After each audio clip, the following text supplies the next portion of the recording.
Hello and welcome. I am Michael Kessler, a faculty member in government theology and law at Georgetown University and the managing director of the Berkley Center for Religion, Peace, and World Affairs.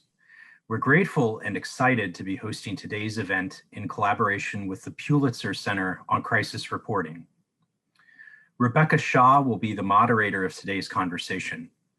Rebecca currently serves as principal investigator for the Religion and Economic Empowerment Project funded by the Templeton Religion Trust. She is also a senior fellow at the Archbridge Institute and formerly a colleague and research fellow at the Berkley Center. Now based in Bangalore, India, she is a pioneering scholar of the impact of religion on the social and economic lives of poor women in the Global South, particularly in South Asia. Welcome back, Rebecca. We're so looking forward to your perspective on these issues. As our special guests, we have Phillip Martin and Dr. Suraj Yengde. Phillip Martin is part of a GBH News Center for Investigative Reporting team that explores caste discrimination in the US in their Pulitzer Center supported project. He is an award-winning senior investigative reporter for GBH and a former senior fellow with the Schuster Institute for Investigative Journalism at Brandeis and a Harvard University Nieman Fellow. Martin also served as NPR's first national race relations correspondent from 1998 to 2001. Dr. Yengde is a senior fellow at the Harvard Kennedy School and an inaugural postdoctoral fellow at the Initiative for Institutional Anti-Racism and Accountability at Harvard. He is author of Caste Matters and speaks widely about his experience as an academic activist and a noted public intellectual in the transnational movement of Dalit rights. Thank you both for being here with us today. Welcome to Georgetown. Before I turn things over to Rebecca, I have just a few quick notes. This webinar is being recorded and the captioned video will soon be posted to the event page on the Berkley Center website. If you registered for today's event, you will receive an email with the captioned video when it becomes available. In the last 15 or 20 minutes, we will open questions from the audience. Please submit your question by opening the Q&A box at the bottom of the Zoom screen and typing in your question. Thank you all for tuning in. And now over to Rebecca. Thank you, Michael. Thank you also to the Berkley Center for hosting this very, very important event.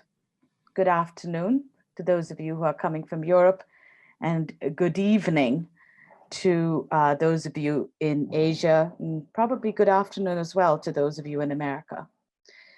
Many Americans would be shocked and appalled to think that caste could exist in colleges and corporations and other places across America. Most Americans would never believe that the deeply discriminatory and pervasive hierarchical system of inclusion and exclusion of ancient India is fully operational in Massachusetts as it is in Mumbai. A Dalit, person formerly known as an untouchable, who crosses the oceans to arrive in America, still carries with him his low caste status, one that confers upon him an irrevocable hereditary membership in a group that for millennia has seen him as ritually polluted and unclean. It is thanks to my two esteemed panelists who over the last few years through hard work have exposed the stigma of caste faced by Dalit Indians in America. And it is because of Phillip and Suraj, for the most part, that we can talk candidly about this issue today. It is thanks to them and to other scholars, reporters, and activists like them that we are now able to ask questions like, what does caste in America mean at a time when most Indian Americans either don't admit to it or don't even know it exists in their neighborhood? What, if any, is the difference between racism and casteism in America? These are tough questions. And boy, am I glad I don't have to answer them, because we have here Phillip and Suraj, Phillip Martin and Dr. Suraj Yengde, who will answer these questions for us and many more. Michael Kessler, the managing director of the Berkley Center, read out their excellent bios, And I would like to just say one more thing about Suraj. Suraj actually happens to be the first Dalit PhD holder from an African university in India's history. He has published in the fields of caste, race, ethnicity studies, and interregional labor. And his recent work with philosopher Cornel West has received global attention. And I hope during the course of our conversation, Suraj will talk about this. Phillip has produced an excellent series called Caste in America. You can read his bio at the Pulitzer, on the Pulitzer website.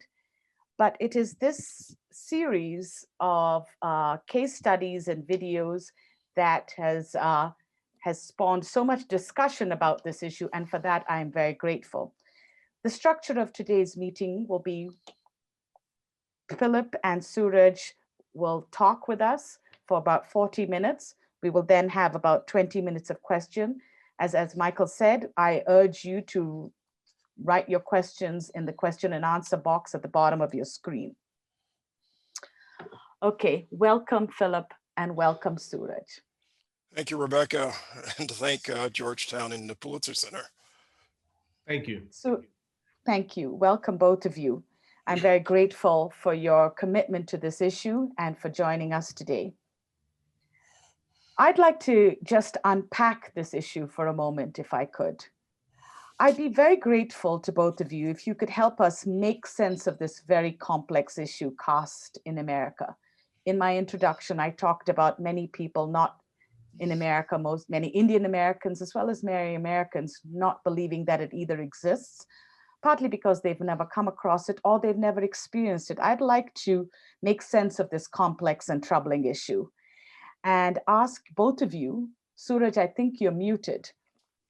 I'd like to ask both of you to share a story or an incident that has deepened your own understanding and experience of what Dalits are up against here in America. Why don't we start with Suraj, and I'm going to tell you why I'm calling him Suraj instead of Suraj, because I've become familiar with him, and it's sort of a Detroitism. That's where I'm from originally, and so Okay. so as not to confuse the audience, if they hear me say Suraj instead of Suraj, understand that it is just as a regionalism and a preference. And we are proud of your Detroit roots. Indeed, indeed. So Suraj, Suraj, can you start with the story and tell us how this, and help us make sense of this issue. So unpack it, if you will, for those people that are watching that are just baffled by the fact that caste even exists in America. First off, just to take a cue from Brother Phillip, I believe there's no correct pronunciation of a name, at least from me. It's just the melody that we have, and I appreciate that. To understand this, the question of today's conversation, we need to go back to the decades of 1980s, and especially with the ruptures within the global economy, and how slowly the panacea, quote unquote, panacea of poverty, panacea of inequality was going to be resolved by opening up the closed post-colonial gates of countries for a liberal global order. And what that meant was inflow of an economy, which is basically directed by the Western capitalist enterprise. And when they came, they offered us a solution that, if you open up your gates, if there is a liberalization, if there is a globalization, it would potentially resolve problem. What they did not understood when it comes to caste is locally constructed. And so my experience of caste is constructed in my locality. And when I say locality, you can add a circumference to that radius. But it is how it is being exercised, it is practiced, and eventually improvised for it to become more intimate, but also more spiteful. And this is where we need to start the story. So even though it's a localized form, and when we think about globalized form, the local disruption never happens. That was never an interest of the globalization or liberalization. And so through the flow of capital and of course, some part of human resource that went away and outside, the local practices that were kept as a cultural form of something that needs to be preserved as a relic, which then of course come to other parts of the world. And it of course didn't start in 1980s, but that's one of the ways we need to understand how local cultures were preserved, and be it colonization or historical movements of various forms of violent and non-violent forces of the foreign audience. And so the story basically has a common template. And then if you add that on with any individual story, mine is no different either, where when I left my hometown Nanded, which I'm again very proud of, when I left, my identity as a Dalit coming from Nanded never left me. And what that meant was I interacted with people who belonged to different state in a different way than the way I would interact with people who belong to my state. And simply because there was, for me, a sense of fear and fear of reaction by the people from my region, because it's locally constructed. Even today as we speak, if a feudal caste person, or if a dominant caste person from my region, if shows up, there is almost an expectancy that I need to be reverent, I need to be subservient, I need to be quote unquote humble to that. And in a way, it's ingrained in my mind. And that's how we see the story of caste translate. So, wherever I go, be it United States, America, UK, Europe, or even in Africa, that line of inquiry remains as opposed to not. And I think that's the kind of, almost a slogan of modern global caste through this kind of maintenance of caste supremacy, because the space that we migrate to gives us more occasions to be freely casteist. Thank you, Suraj. And I want you to hold, this was such a rich introduction. And I thank you very much. I like you to maybe over the course of the next few minutes, we can probably build on what you said about cultural relics and locally constructed caste, and how your Dalit identity never left you. You left Nanded, but it followed you.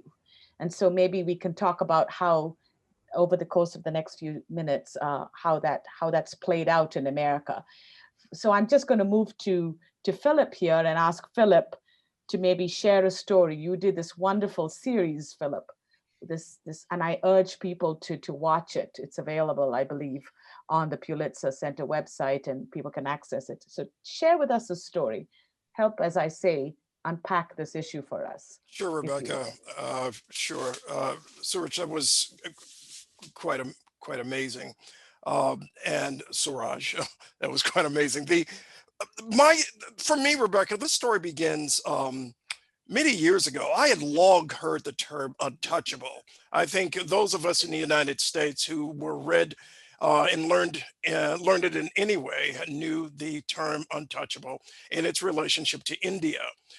It became more apparent and more, if you will, in my face when I worked for National Public Radio as a race relations correspondent, the NPR's first race relations correspondent. And in 2001, I went to Durban, South Africa for the United Nations Conference on Race. That's not the formal title, but that is the intention.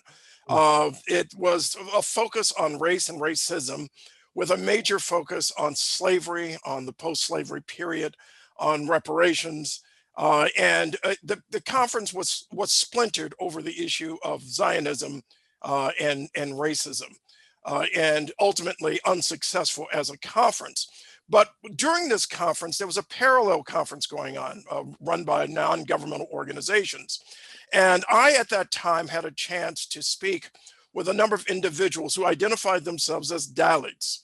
I had not heard the term, and then understood that it was basically what was formerly known as untouchables, people formerly known as untouchables. And they spoke of a need to address the issue of casteism. This was heavily resisted first officially by the United Nations, because it was not seen as on par with racism and other isms that the conference was addressing. But in talking with folks, interviewing them with a microphone to their mouths, with a pen in hand, writing down their stories, I was experiencing, I was hearing a lot of pain, a lot of anguish, a lot of concern for over 200 million individuals in India and many more around the world who were trying to address the issue of casteism. This, of course, was not just an Indian issue, a subcontinent issue. It was true for Burakameen in Japan, true for populations in Yemen, true for populations in Mauritania and Mauritius. Casteism is something that was clear, apparent, and painful. I had written a story on Dalits for the coming out of the conference. This was September 8th. Of course, September 11th, the United States was struck by major terrorism. And this story, as they say, went into the dustbins of history. It never aired. And it was, but that was my first repertorial link to the issue of Dalits and caste. And this issue persisted. I kept meeting people in the United States who talked about being persecuted, felt that they were discriminated against because of their caste. I had not done a story on it at that point. The opportunity came again when I applied for a fellowship with the Pulitzer Center in order to expand on this topic of casteism, and thus the series Caste in America. And I can elaborate as we move on. Well, thank you very much, Philip, for that, for telling us about this journey that was really, in some ways, 19 years in the making, since that first encounter you had with Dalits in South Africa. So I wanted to ask you one more thing very quickly, to just tell us, you traveled to India to visit Suraj's family and to his village. And I just wanted to say, to what extent, how did that experience shape you? Because in our conversations previous to this, you talked about visiting Nanded, and what does that impact have on you, and how did it shape your own filming of this series? Great question. I'm from, as Suraj and I were talking about earlier, from Detroit.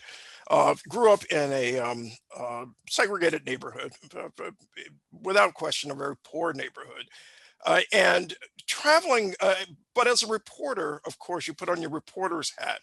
But that doesn't mean that you don't juxtapose, you don't analyze from your perspective, but from your history. And so in 2018, I hopped on a flight with Suraj. We left from we both left from the United States, arrived in his hometown of Nanded. It was fairly amazing to see Suraj going through the airport, getting various reactions from, because people knew and know who he is. He's built quite a reputation as an advocate for Dalits and against casteism. And so people in the airport knew who he was. But leaving the airport was quite extraordinary, because he was greeted like this young man coming home, if you will, a young man who's done good. Not only has he done well in terms of his advocacy, but he's a Harvard scholar, a Dalit who is a Harvard scholar, is something that many people, not just Dalits, by the way, but folks I encountered across Nanded celebrated. They're proud of their native son returning to Nanded. And so it helped me. It was through Suraj that I told the story. I was able to talk about the sewer system that runs through his neighborhood and talk to young people who will never leave that neighborhood, whose lives are basically encapsulated in a single moment. That moment is is their lives, and that moment is the day they were born. They are considered again untouchable. They are considered the lowest of the low, and it was clear based on my reporting that they would only ascend based on how they were able to utilize governmental programs, how they were able to depend on their communities. Their ascendancy to leave Nanded, to leave this particular section of Nanded, depended on how they were able to, if you will, move beyond the contours and the content of that which is supposed to shape them all their lives, caste. And it was through Suraj, I met Muslims, I met Brahmins, I met others who basically play a role in this play, in this drama that we call casteism. And that the result of that is this 5-part series actually, Caste in America, where we look at, in order to understand caste in America, it was necessary to understand what caste was in India. And from Nanded, we returned to the United States. And then we were able to look at a number of situations, including that recently involving Cisco, which you're going to talk about, but also other less known situations, waiters, waitresses, people who work in universities, others who've experienced casteism in the United States due to their through to the factor of their birth and how they are viewed based on that birth. Thank you, Philip. Thank you. So Suraj, you're a role model. You've made it out of Nanded. You're at Harvard. You're a Dalit scholar, a survivor of the Indian caste system, and now you're part of one of the most prestigious academic communities in the world. I want to ask you, Suraj, did you expect to experience the intensity of caste discrimination, or really did you expect there to be caste discrimination and prejudice of the kind that you experienced? Because I know you have, and other Dalits experienced in the United States. Did you expect that? I mean, first of all, on behalf of Nandedians, I would really like to express my gratitude to Brother Philip for coming. Probably, if it was not for you, Brother Philip, that story would have never come. I mean, usually you see the neighborhood how it is. Either if somebody is murdered or there is a violence of some sort, only that time that is reported. Otherwise, it's just, even you see the governor of the state, the former chief minister, lives right next to where we live. And so we still, and people still fondly remember you for really thinking that their story is also something that could be captured as a narrative of a journalistic enterprise, but also capturing in the camera. And still those memories remain. Rebecca, to your question, because I was already sensitive about caste, because if you grow in a neighborhood, it's not, people always ask me, when was the first time you know about caste? It's not like I went to a different country to discover, you're born in that. It's like asking a black person from Detroit, when did you realize about your race?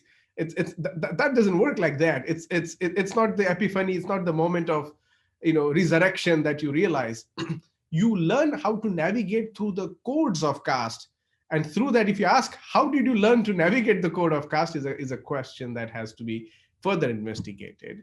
When I came to America, in fact, when I went to UK for my first, I went straight from that slum to UK, another big university, to study.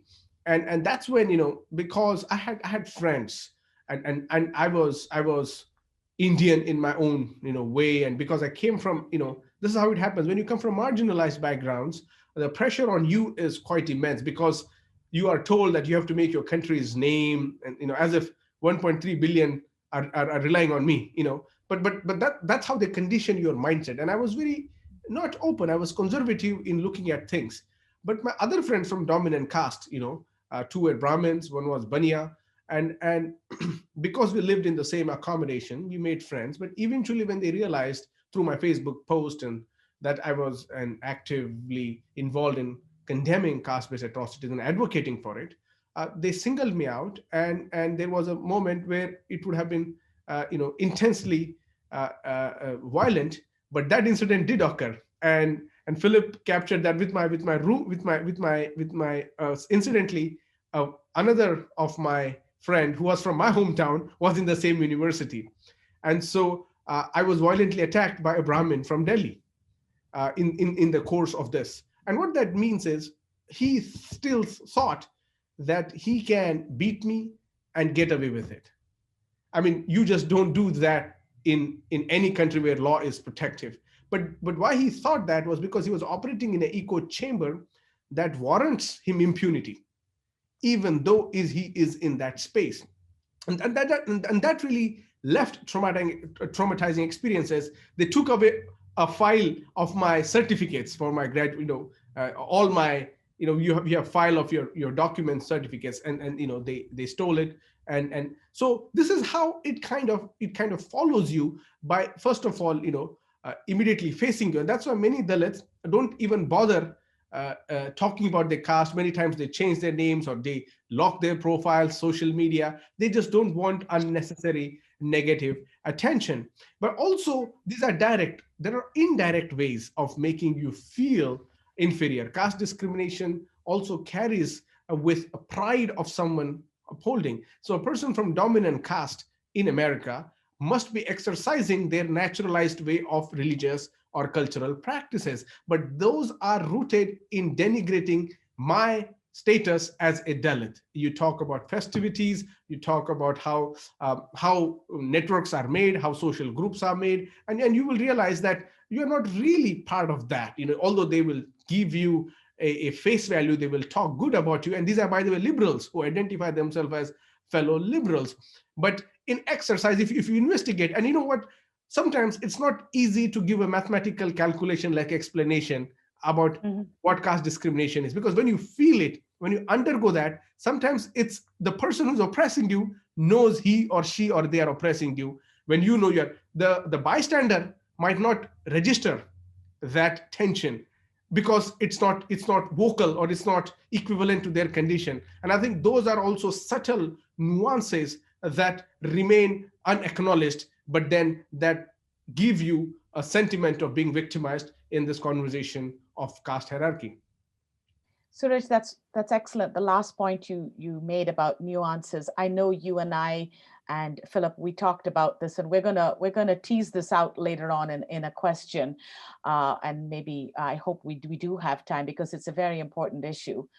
But I wanted to pick up on something that you said about your colleague or one of your students in the university, and also about other Dalits who sublimate their feelings and don't really want to talk about this, and so talk about the caste and their status and how they're being treated. And I want to ask you, how does one start this conversation? I know that Philip's series and other ways in which you have worked with Cornel West and other academics and Isabel Wilkinson and others is bringing this issue out. I mean, today that we're talking about is it on at Georgetown is a sign that this issue is coming to light. And I know you've harnessed the racial protests and the issues of the summer for the last 2 years, and you've made use of that to some extent. But there are people that don't want to talk about it, and there are people perhaps who don't want to acknowledge it for other reasons. Could you talk a little bit about that in America? Talk about casteism. There are some. So if you could just explain that and talk a little bit about that. Right. I think America needs no explanation on this, because they can look into their own backyard and they will find the rednecks and the white supremacists behave exactly similar. if you want to talk about equality, if you want to talk about oppression of Black and brown folks, if you want to talk about the extreme disparity, these are the people who don't want to talk about. They just want to talk about a macro identity of the religion or nation.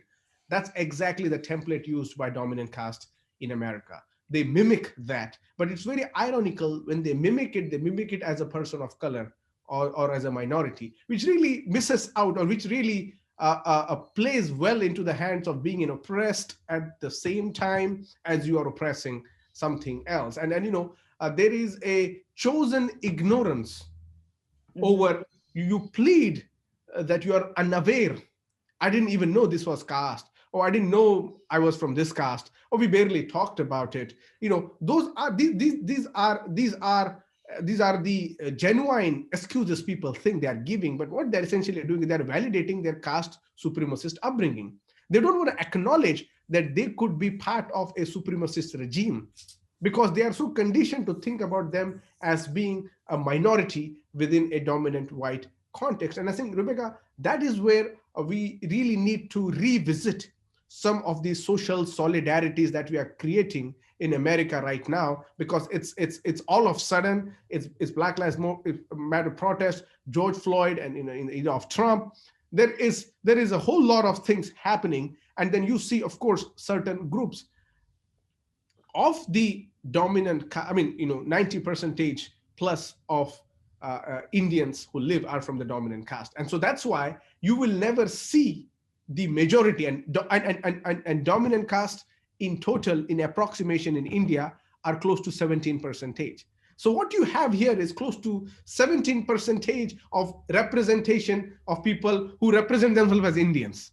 So what we do is we miss out on close to 83% of diverse Indian ethic. And that's why you have celebrations in everywhere. Diwali, which is again a representation of dominant caste ethic. Diwali has a different Dalit interpretation. Of course, you have a celebration of Holi, which is celebrating the death of Holika, a native woman.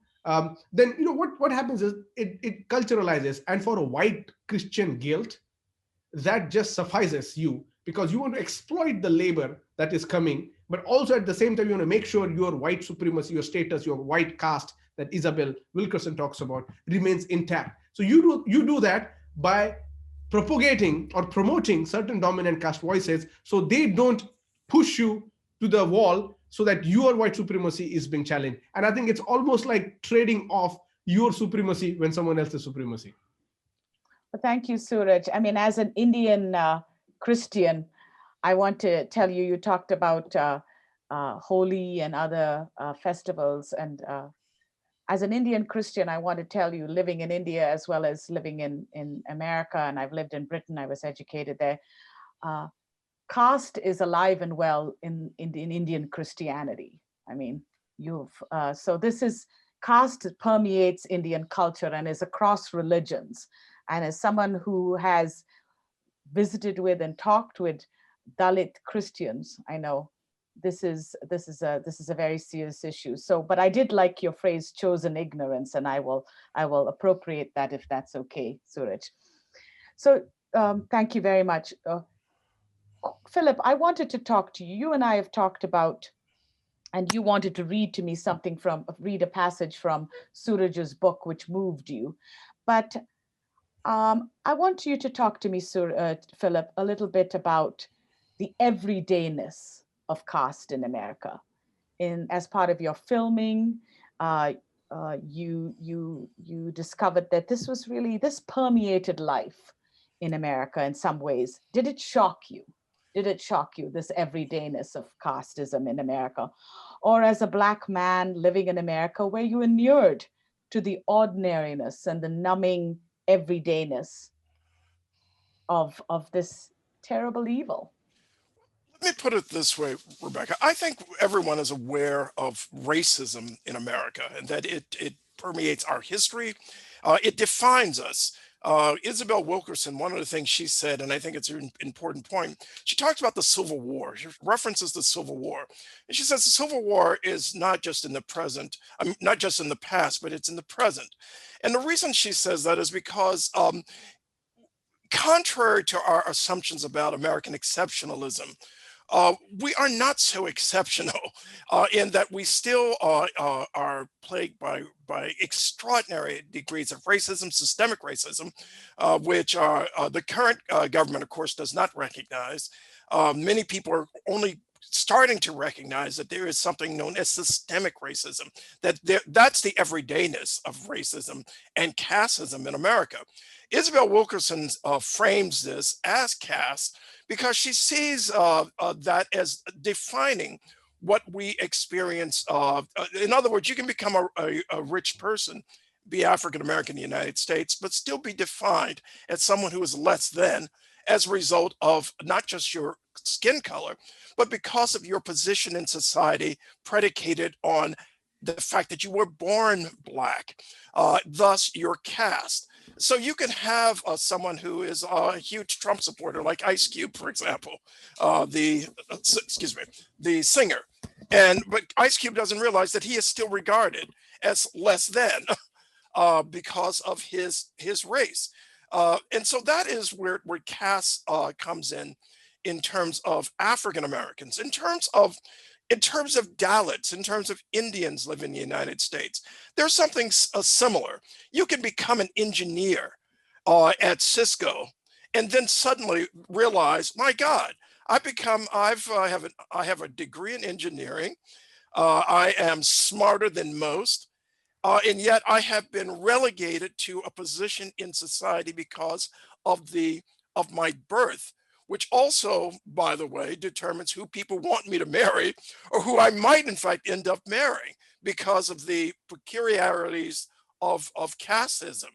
And of course, I'm referencing the Cisco case where the California Commission on housing, fair housing, and discrimination. I think I think I might have been convoluting that a little bit, but anyway, they have basically representing an Indian man, a Dalit, who claimed discrimination. He experienced discrimination at Cisco by other Indians. Now, let's get something straight. Indian Americans experience racism. We've had incidents, especially during the Trump era, where Indian Americans have been targeted because of their ethnicity, because of who they are. And you can have a situation where people can be targeted because of their ethnicity and who they are, but they still might not realize that they are engaged in a contradiction.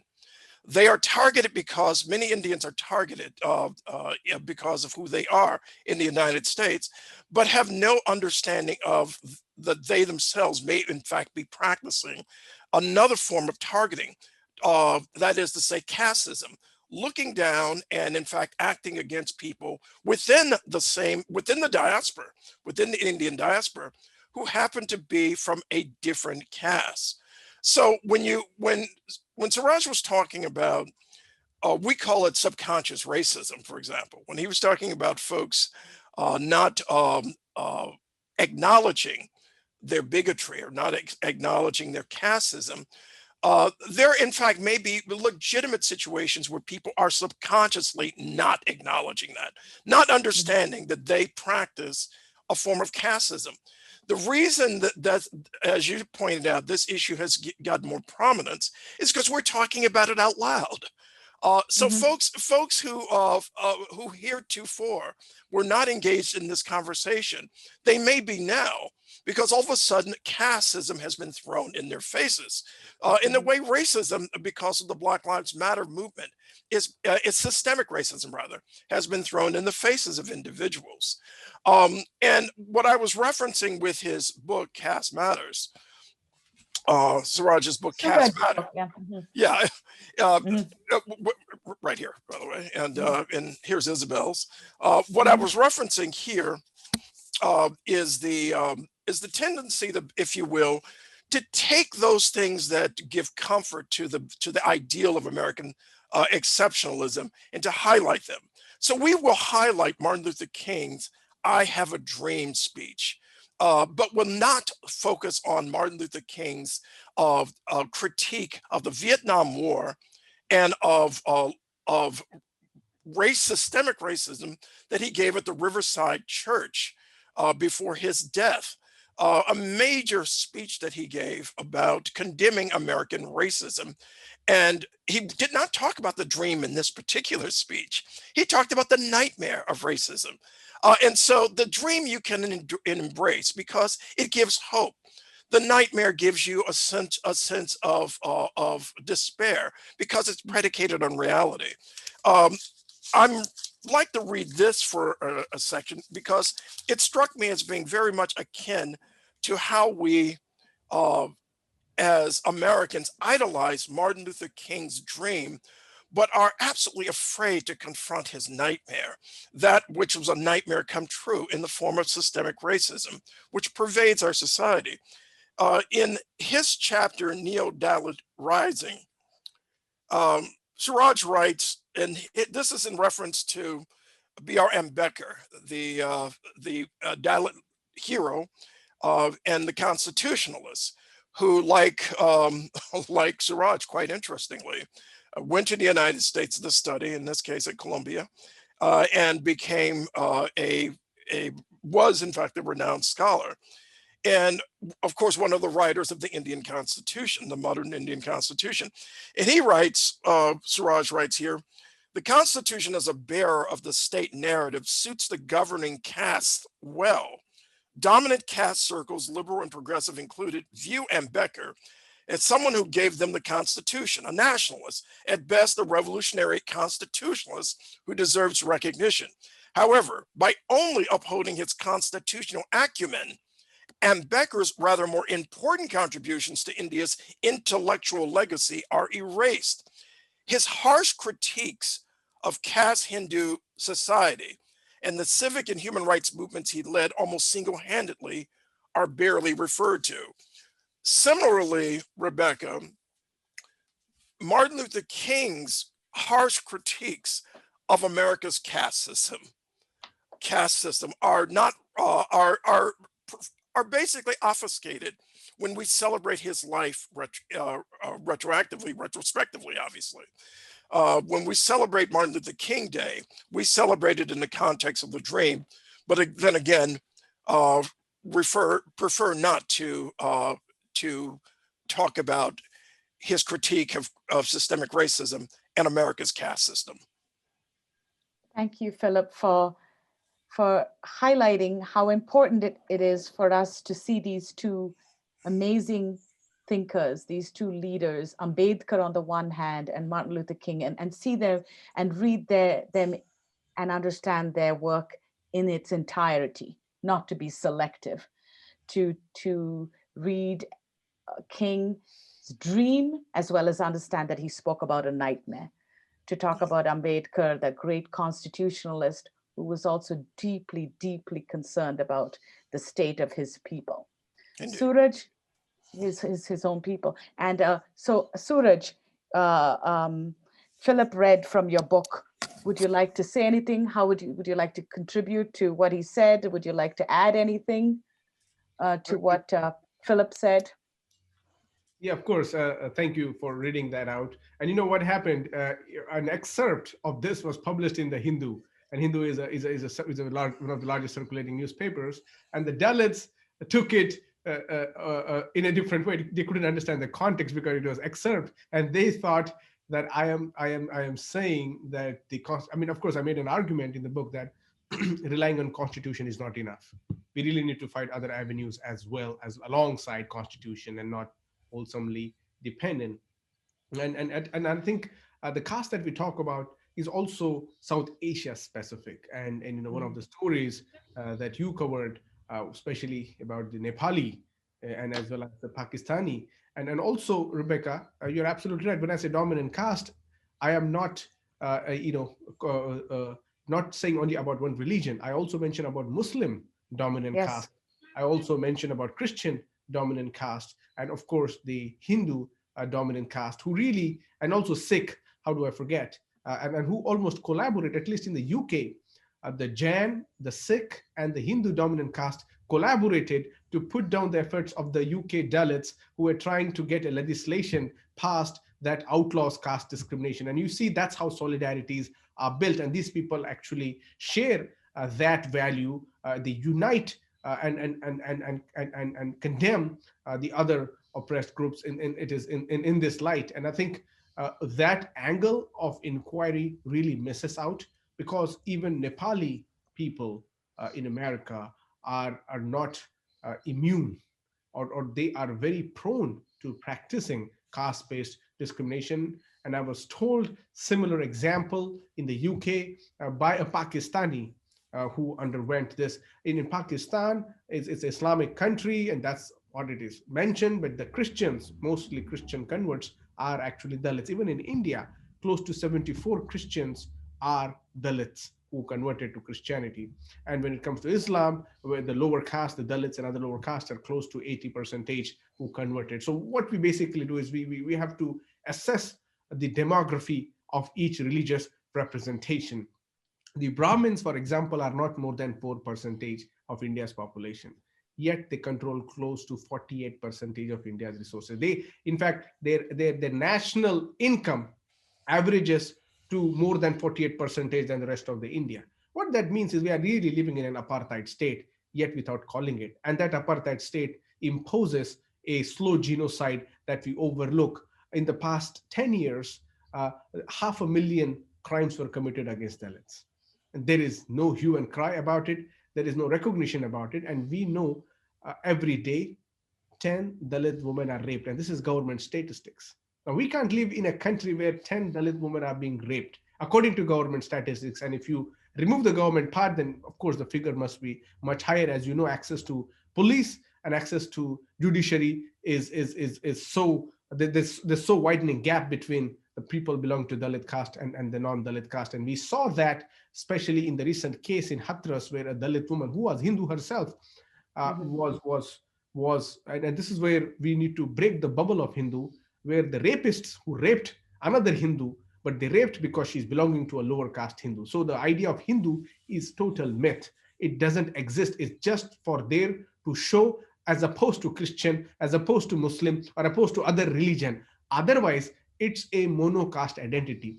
Everybody is trying to make sure their caste privileges are retained. And I think that fundamental difference has to be established, because the dominant caste who want to use Hindu identity is actually to represent a majoritarian view, when in fact majority don't follow. The rituals and celebrations and festivals and gods are different. Brahmins worship different gods than the Dalits, than the tribal people, or than the other lower caste people. People don't know about it. And eventually it was all of a sudden made a Hindu canon, which was easy for you to, of course, negotiate and deal with other colonial or as well as other religious parties. So I think there are so many myths that constitute around this. And one of the aims, hopefully, I mean, with the book Caste Matters, was to actually also enlighten people about the nuances that we were talking earlier.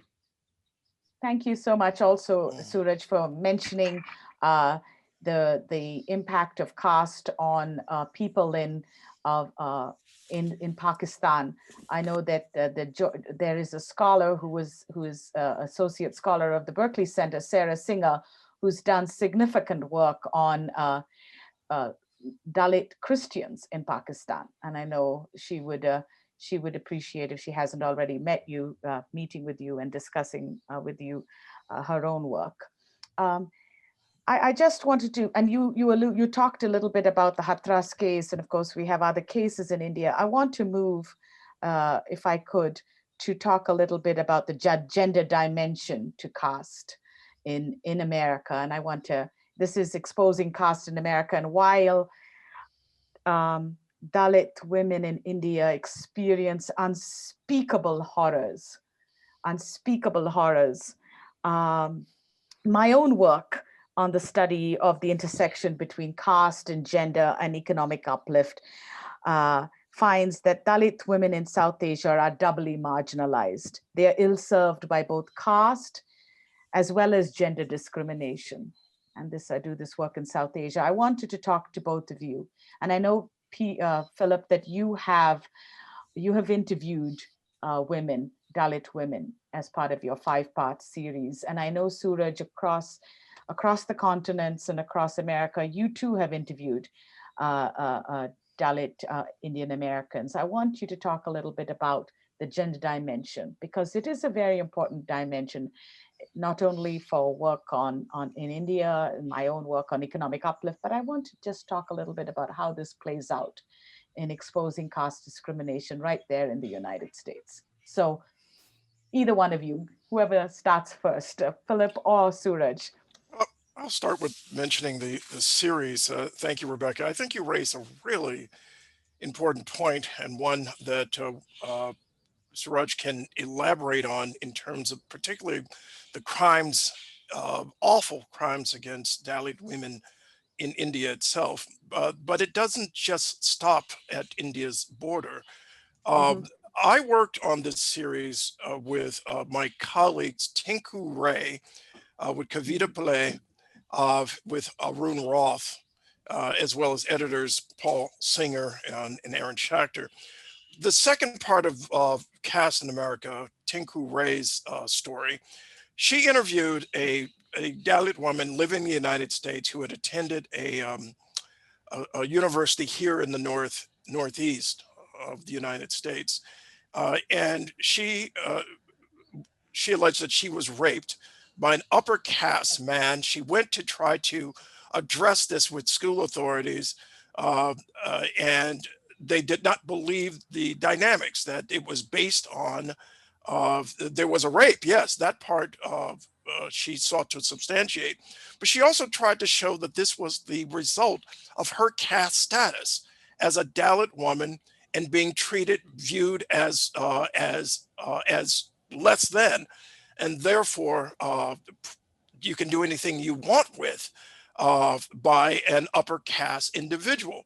And she said she was not believed. And if you listen to part 2 of this report, you can hear the anguish, the terror years later in her voice, in talking about this incident. Now, it reminded me in so many ways of people of color, Latino, Latina, of Latinx women Black women, Asian women in the United States who've experienced race, Native American women who've experienced rape, assault, and not believed, and statistically, assaulted on a large scale, and their crimes unsolved. As a result of how race operates in this country, race, which Isabel Wilkerson says should be seen as caste in terms of how systemic racism works in the United States. So that was one example. The other way I think that gender plays a role in all of this is through the notion of marriage. And marriage and caste are basically inextricable in how they work. You are supposed to marry someone from the same caste. The notion of marrying someone outside of your caste is seen as problematic. Now, many people will say, well, we no longer practice casteism, but yet the idea of marrying someone other than someone from your caste, from an upper caste person marrying someone from your caste, is seen as very problematic. You see it in the ads all across India, correct, Rebecca? You see it. You see it in ads here in the United States, where folks are advertising for a husband or a wife, and caste plays a major role in that. Again, but again, women are treated almost in that regard, as chattel, as property. As someone who should be matched with someone of their same, if you will, stature and birth. That's the more accurate description. Finally, the juxtapositions, of course, are historic. African Americans brought to America who were enslaved people, not slaves, but enslaved people. The greatest, among the greatest atrocities committed against people of color, Black folk, Africans who were enslaved, was attacks and the rape of Black women.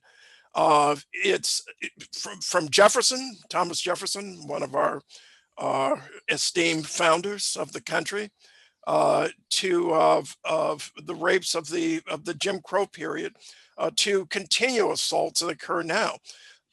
You can see in that history a juxtaposition to what is happening in India. The feeling that these women are to be abused because of their status, their lack of social mobility, dictated by caste, the lack of basically being seen as less than because of their caste, and even more so because of their, or I should say, exacerbated by their gender. Thank you. I've been told that I probably should start questions now, but I do want Suraj to thank you so much, Philip, for that. Thank you. For sharing that story with us, that deeply troubling story about the young woman in America, a young Dalit woman. Suraj, I want to give you an opportunity to respond to the issue of gender and caste briefly, if you will, because I see there are so many questions and comments. One comment is, we've just got started, 1 hour is not enough.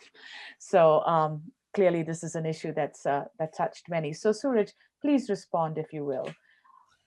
Right. So caste is actually it's a woman's body, on her body and inside her body. Caste it's the breeding ground for caste, and that's how the genderizing of caste. So whenever I say gender, the emasculation of caste takes place in that form, in its most violent ethos.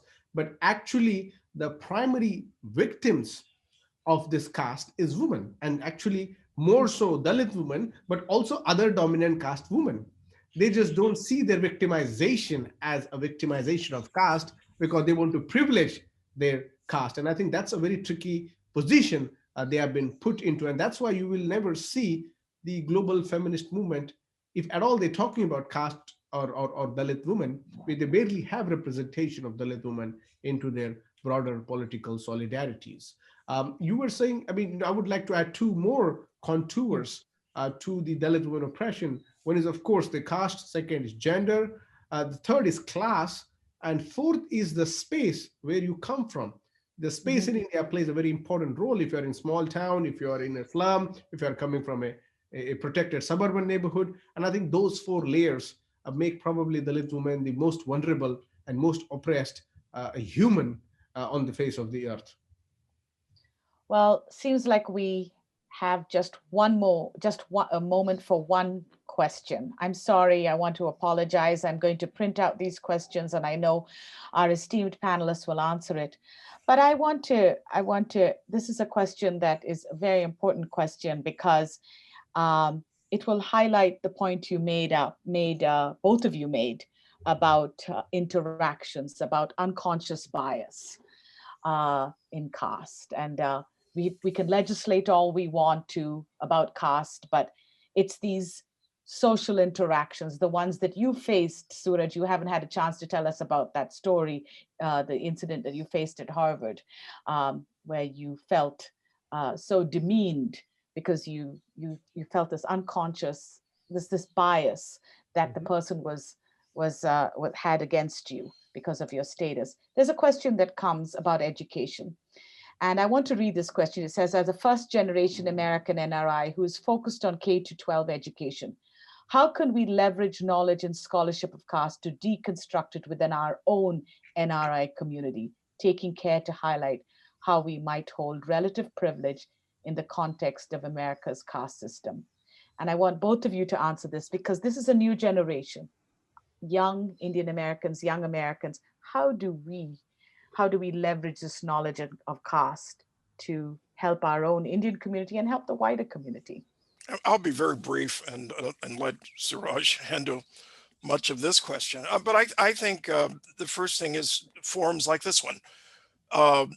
You have to be out front in talking about issues that are very painful, that are hard to hear. And you cannot leverage anything if we're not talking about casteism as a reality, as an objective reality. If we talk about it as a supposition, and as something, or view it as an opinion, as opposed to an objective reality. There's no way first generation Indian Americans will in fact come to grips with something that is not seen as real. In doing this series, one of the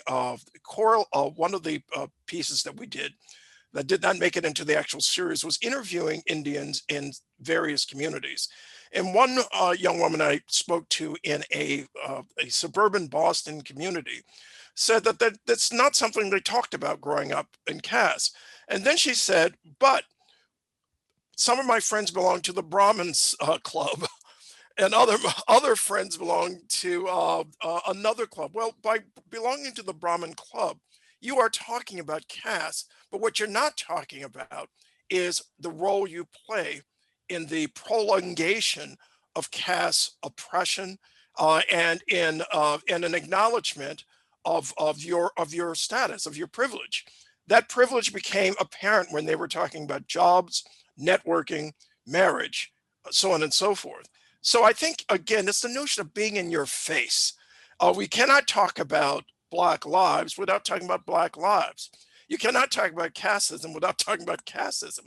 You cannot talk about racism without basically hammering home the fact that you have systemic racism in the United States, systemic casteism in the United States, systemic casteism in India.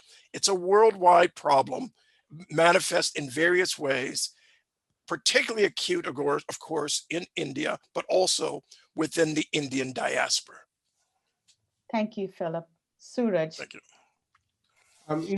Yeah, I think very briefly about that experience at Harvard, and then I will conclude with the point about what can we do. I know one of the questions, during Philip, I and a few others did a panel in Boston about a year ago or so, Yes. where there was a question about how does the caste manifest, and sometimes, as I told, a person was just yelling at me from a dominant caste, and I could barely have a space to have that. And I think what we need to do to ensure that this dialogue is retained, is continued, is that I think we need to make caste a mainstream conversation. It has to be not a marginal conversation. It should not be a South Asian problem, but it should be an American question. And then I think that actually then will give us more perspective.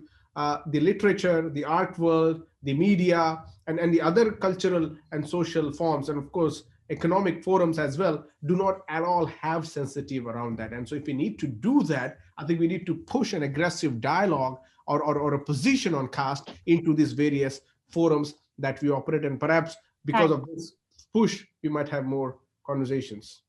Thank you, Suraj. Well, we unfortunately have to wrap up. We've run out of time. I mean, I can't believe time has gone so fast. It was such a wonderful opportunity for me, and I know for the many people watching, to engage with both of you. We're going to have to do this again. But like you said, Philip and Suraj, we need to have a conversation. We need to have a respectful, open dialogue about the legacy of caste discrimination. We need to be self-critical and honest. And I'm very grateful that both of you have started this conversation, have helped us open this issue and discuss it. And thank you to everybody watching for engaging in this very important conversation. Thank you, Philip. Thank you, Rebecca. Suraj. Thank you, Rebecca, and thank you. Good to see you, Suraj. You too. And thank you to care. the staff who worked at the background, Ruth and the Pulitzer Center colleague.